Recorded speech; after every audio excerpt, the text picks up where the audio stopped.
You know, a lot of Muslims, they ask a lot of questions about beliefs and faith. And that's amazing. That's where everything starts, just like a building. But one thing that we don't ask about too often is what about the character?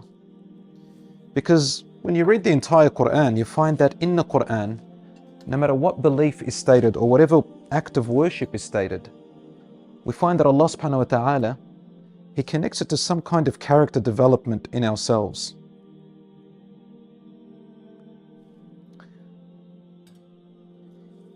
Everything has a purpose. We don't just have faith without practice. And one of the greatest things that our Prophet, peace be upon him, said is that he has been sent to perfect our character. So, I want to take you with me on a journey. A little series, let's make it a mini series. A series from Surah Al-Hujurat. Have you ever heard of Surah Al-Hujurat? It's a beautiful surah, and it focuses on our character and practices. You know, I get a lot of non-Muslims who often ask me, well, what about you guys? Do you walk the talk, or is it just about faith and how amazing Islam is? And sometimes I get a little bit embarrassed because the truth to be told, I find a lot of our brothers and sisters sometimes will unintentionally neglect the practice part and the character part. But alhamdulillah, we always do advise one another because we love one another.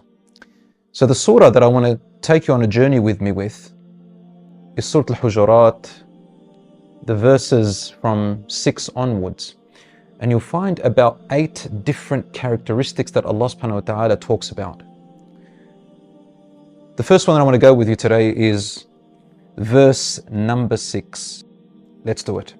Allah says, أعوذ بالله من الشيطان الرجيم بسم الله الرحمن الرحيم يا أيها الذين آمنوا إن جاءكم فاسق بنبأ فتبينوا أن تصيبوا قوما بجهالة فتصبحوا على ما فعلتم نادمين. So Allah says, believers, O believers, when an impious person comes to you with a news about something that is negative, especially if it's about someone or a community, clarify, ascertain, and make sure about the news correctly, lest you should hurt a people unintentionally or unwittingly is probably the best word. Unwittingly is without knowing the whole picture. And then you become repentant and regretful over what you did. You know, brothers and sisters, this verse is tremendous. It can make or break a community. It can make or break a person. It can make or break a family. It's everything. Have you ever heard of people say bad news about yourself? And then you think to yourself, but I didn't do it. These people are misconstruing, they're taking things out of context. A lot of it happens on social media as well. A lot of people just watch a clip or they hear something about someone, and without verifying or even questioning themselves whether they should verify or not, they immediately just make comments, make clips, spread misinformation about someone, or sometimes part truth and part false, without really knowing exactly what they're doing. We've all fallen into that one time or another in our life. And this verse of the Quran is actually read in 2 different ways. It's amazing because some of the Quran, the words can be worded in one way or another, and they all came down from Allah subhanahu wa ta'ala. And I'll give you an example. There is a word in that verse which I just recited where it says فَتَبَيَّنُوا, which literally means then clarify. Clarifying means to know and sift what is fact from fiction, what is truth from false. And you can also read it as فَتَثَبَّتُوا. فَتَثَبَّتُوا means make sure that it's factual. So make sure that it actually happens and clarify and understand the whole situation. I'll give you an example. Let's say I saw a married brother where a woman entered his car and he drove off. And I know this brother has a wife and that didn't look like his wife. The shaitan will come to me and say, okay, you just saw something and you're not lying. You really saw a fact. That's called tathabbatu. Tathabbatu means there is a fact. I saw, it's real. But that's not enough. Allah says fatabayyanu, which means clarify what actually happened. Maybe it is his wife. Maybe you made a mistake. Maybe he's an Uber driver. Perhaps it's a neighbor that needs to go to the hospital. Perhaps. And there are so many excuses and possibilities that could have happened. We don't know the full picture. But to go and jump to conclusions and say, for example, this person is committing adultery, God forbid, or is being unfaithful to his wife, this is a tremendous accusation. And imagine what happens after that. I don't think anybody is happy to be accused of something without having it clarified or verified. You know, the next thing after this verse is quite interesting and it really intrigued me. Allah also says, وَاعْلَمُوا أَنَّ فِيكُمْ رَسُولَ اللَّهِ وَاعْلَمُوا أَنَّ فِيكُمْ رَسُولَ اللَّهِ, and know that the messenger of God is with you. I'll tell you the context behind this verse. This verse came down about an incident at the time of the Prophet Muhammad, peace be upon him, where we don't know exactly what his name was. However, he went to a tribe called Bani al-Mustaliq, and they had just converted to Islam. And the Prophet, peace be upon him, told him to go and teach him about zakat and to collect the zakat money from them for the community. When he went there, it seemed like this particular companion, this particular person had a problem with this tribe before Islam. So he got a bit scared that they might ambush him or something. He didn't tell anybody about it. So he decided to come back and not visit the tribe and make up a lie about them out of fear. So we said to the Prophet, peace be upon him, they don't want to pay the zakat.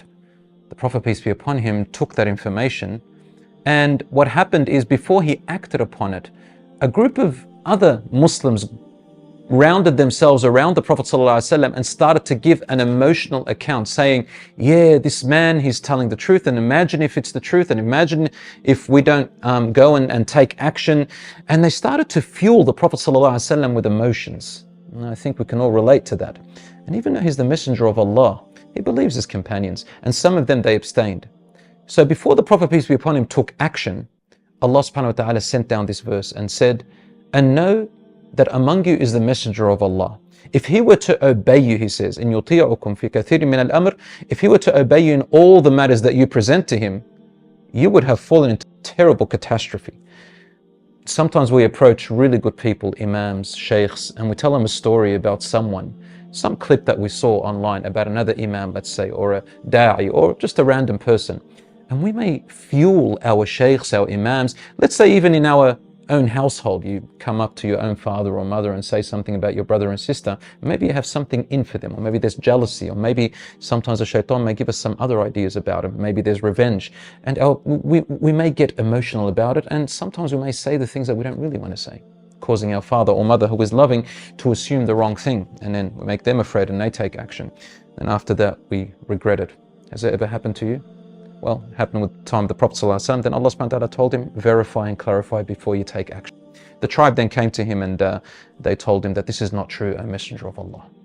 And it was a good thing that they abstained before they took a measure. Now, one important thing about this verse that people misunderstand is that it says, if an impious person or an ungodly person, a fasiq, a corrupter, comes to you with news. A lot of people think, well, if I know this person to be truthful, then I'm just going to take action. They misunderstand that because, look, for example, at the time of the Prophet ﷺ, there was an incident with Abu Bakr radiallahu anhu, for example, and Rabi'ah, who are both amazing companions. Abu Bakr radiallahu anhu said something to Rabi'ah, and then he said to Rabi'ah, say it back to me, I shouldn't have said that word. And then Abu Bakr goes to the Prophet ﷺ to complain about it because Rabi'ah refused to say the word back to him. And the point of this story is when Rabi'ah reached the Prophet ﷺ, the Prophet had heard the news from Abu Bakr, and he is an honest man. He's not a corrupt or an impious person, وَلَعِيَاذُ بِاللَّهِ. But then he said to Rabi'ah, what's between you and Abu Bakr? He wanted the clarification between them. And he said, well, this and that happened. And then the Prophet said to him, did you say the word back to him? And he said, no. He said, good. Say, may Allah forgive you, Abu Bakr. The point of that is that it's not just a person who is impious, but sometimes you do need to clarify the situation if you're going to take action. And one very, very important aspect of this, brothers and sisters, is you need to see whether you should take action or not. Is the matter that serious? Is there a consequence for someone's reputation, blood, life, property? Before you take action, is it really necessary?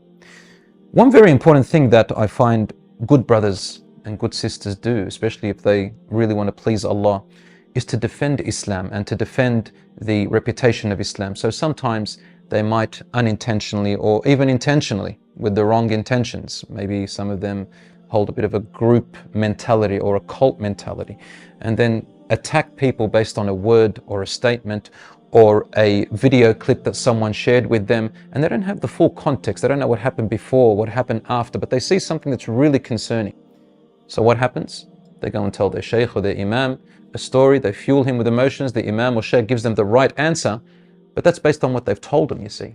And I've been in this situation before where my imam or my teacher, I'd come up to them, and depending on how I present the story about that person, my imam will answer me.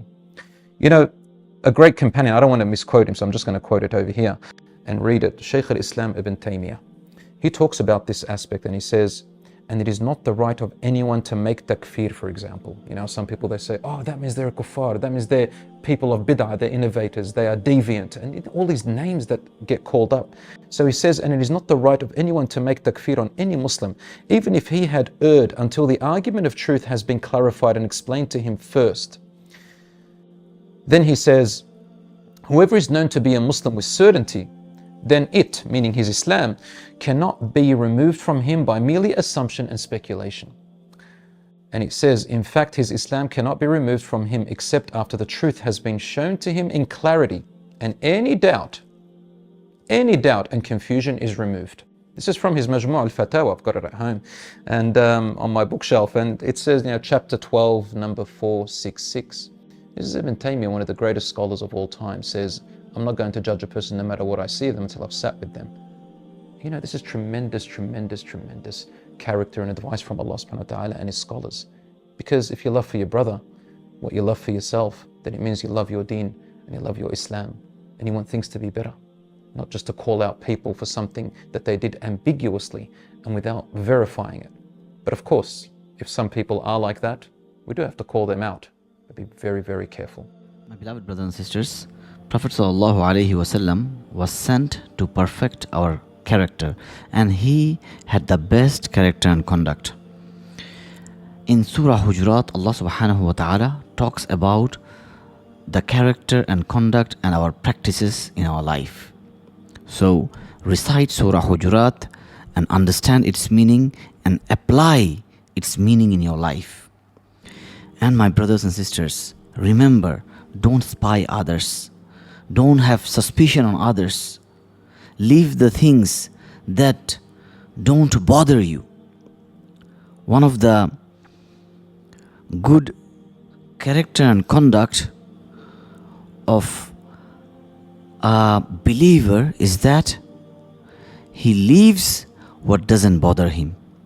He doesn't poke his nose in other people's business.